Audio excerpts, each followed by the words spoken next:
the topic would be, will the real you please stand up? All right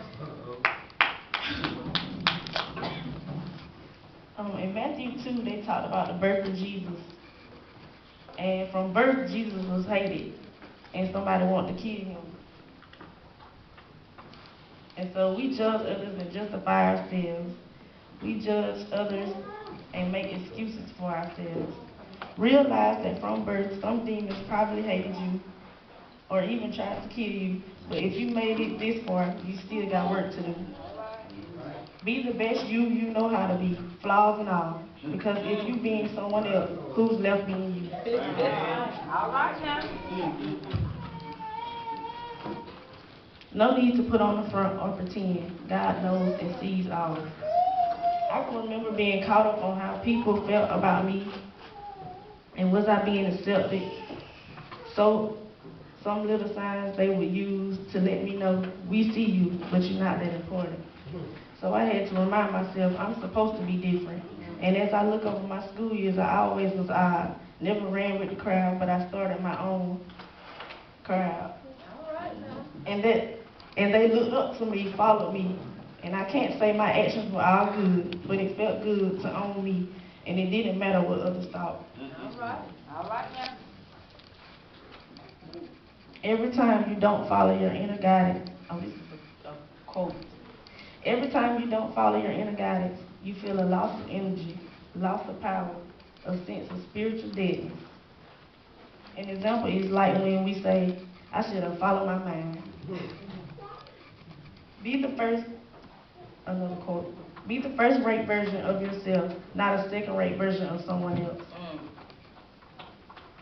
It took me too much time and work it takes too much time and work to be someone else when you could have just accepted you from the beginning.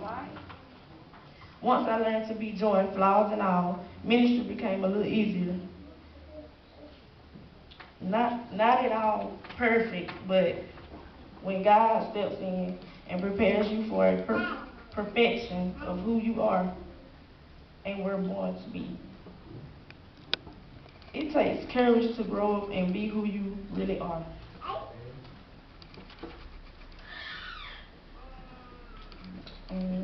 Be yourself and some helpful hints on how to be yourself.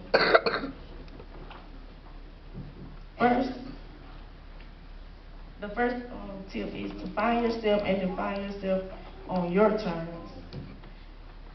Oscar Wilde once said with his usual wit, be yourself, everyone else is already taken.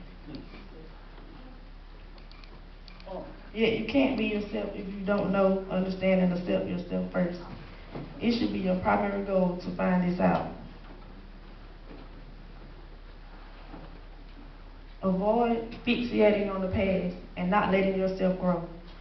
One of the most unhealthy approaches to being oneself is to make a decision that who you are is defined by a moment or period of time, after which you spend the rest of your life trying to still be that person from the past rather than someone who is still you but grows with the passing of each season and decade. Another tip, stop caring about how people perceive you. Some of them will like you and some of them won't. Either attitude is as likely to be right or wrong.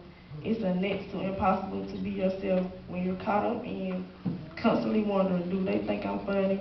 Does she think I'm fat? Do they think I'm stupid? Am I good, clever, popular, enough to be part of their group of friends? To be yourself, you got to let go of these concerns and just let your behavior flow with only your considerations of others as a filter, not their consideration of you.